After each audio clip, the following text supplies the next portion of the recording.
Assalamu alaikum wa rahmatullahi wa barakatuh. Bismillahir Rahmanir Rahim. Alhamdulillah wa salatu wa salamu ala Rasulillah wa ala alihi wa sahbihi wa man wala.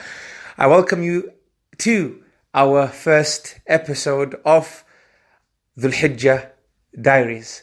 Subhanallah, brothers and sisters in Islam, I remember, and I'm sure you do too, our last session at the end of Ramadan, this past Ramadan, as we spent Ramadan having our nightly Ramadan reminders, and we felt what we felt given how that season of worship was coming to an end.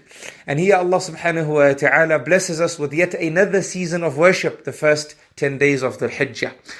All praises belongs to Allah subhanahu wa ta'ala for creating everything and then choosing and giving a special precedence and rank to parts of His creation over other parts. Subhanallah. For indeed Allah subhanahu wa ta'ala created the 12 months of the year, and He gave Ramadan a special rank, a special status. And then He created the days of the year, and He chose the first 10 days of Dhul Hijjah to be the best days of the year. He gave these days a special rank and a special status. These days are special for so many reasons, and we'll be going through some of them, just some of them, during our Dhul Hijjah Diaries, our series that we hope to run for the first 9 to 10 days of this blessed month.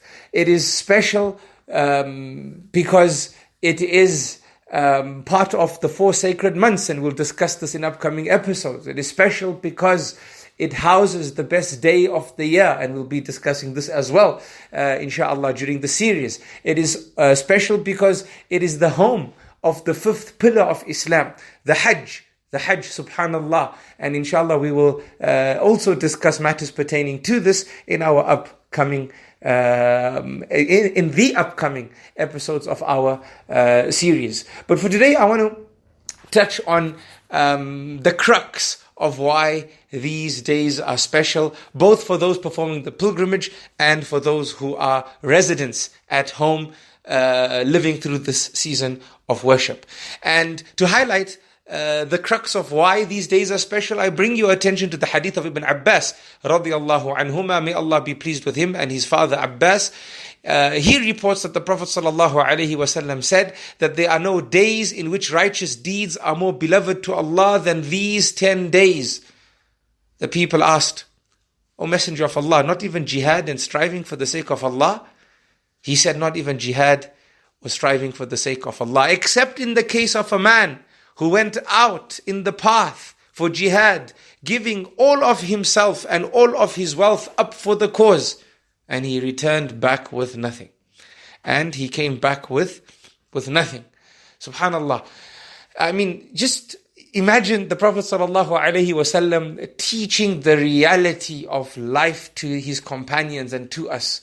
And they are defending Islam, and they are at the front lines, and they understand what bravery it takes and how beloved it is to Allah, and how the prize is Jannah, and the virtues of passing away as a shaheed, right? They know all this, and they sitting in this gathering listening to the Prophet ﷺ teach them about the first 10 days of Dhul Hijjah, and how there are no days in which your acts of worship are more beloved to Allah subhanahu wa ta'ala than the acts of worship rendered and observed during these days. That your salah in these days are far more beloved to Allah than your salah outside of these days. Your charity during these days are far more beloved to Allah subhanahu wa ta'ala than your charity outside of these days. Your da'wah and propagation of Islam and teaching of goodness to others during these days is far greater than doing the same thing outside of these days. Your kindness to your parents, the raising of your children, the work that you do to ensure that you can provide halal sustenance for your family, and so on and so forth. All this that you do for the sake of Allah, if you do it in these days, is far more beloved to Allah subhanahu wa ta'ala than doing it outside of these days. Why? Because Allah subhanahu wa ta'ala, He chose these days.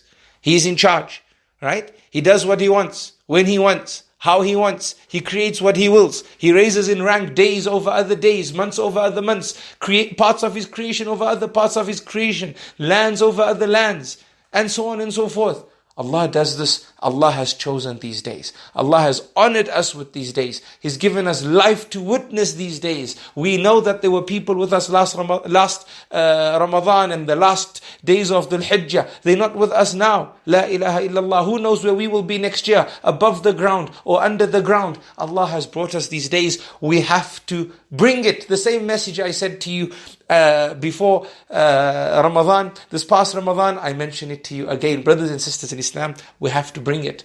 We have to arrange our timetables. If we have to take time off work, take time off work.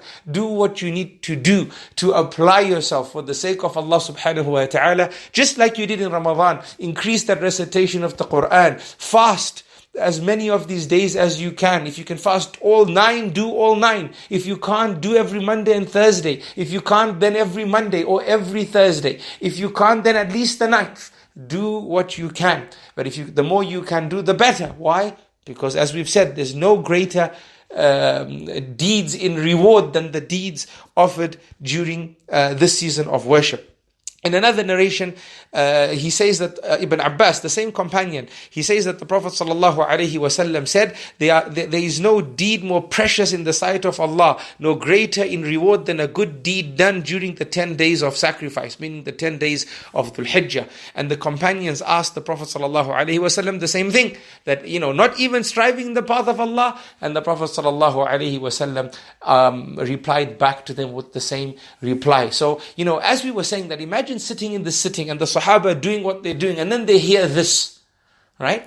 And then can you imagine what they would do after hearing this? That if they know that even, what we do now is even more beloved to Allah than the jihad that we do then, that we do, when we go out for jihad, right? And we do that because it's beloved to Allah. Can you imagine the application of the Sahaba during these days? And indeed, the application was great. Now, this is the first objective of this particular broadcast, that do everything that you have to do. Emulate the Sahaba. Be excited like they were to please Allah subhanahu wa ta'ala and worship Him with the greatest rewards, that when they were taught about the reality of these days, they quickly asked the Prophet what about our jihad? Because that's what we thought was the most beloved thing to Allah. Right? That's how they lived. They wanted to do the most beloved acts to Allah subhanahu wa ta'ala and increase in those acts. They wanted to be the closest to Him because they loved Him. They appreciated what He subhanahu wa ta'ala did for them. Let us do the same thing during these days. Let us remember everything that Allah subhanahu wa ta'ala has done for us and use that as a motivation to pursue these days in the best way possible. If you can finish an entire Quran in these 9 days, do it. If you can do half, because that's what's doable for you, do it. 3/4, do it. 10 juz, do it. Whatever you can do. Come about, brothers and sisters in Islam. Come out and come about. Try and be as broad in your worship of Allah subhanahu wa ta'ala. Do some of every act that is beloved to Allah subhanahu wa ta'ala. And indeed, through our time together, you've learned much in terms of that which pleases Allah subhanahu wa ta'ala. I leave you with this message for today's diary. Inshallah, tomorrow we will discuss what's better, the last 10 of Ramadan or the first 10 of Dhul Hijjah. Jazakumullahu khairan. Assalamu alaikum wa rahmatullahi wa barakatuh.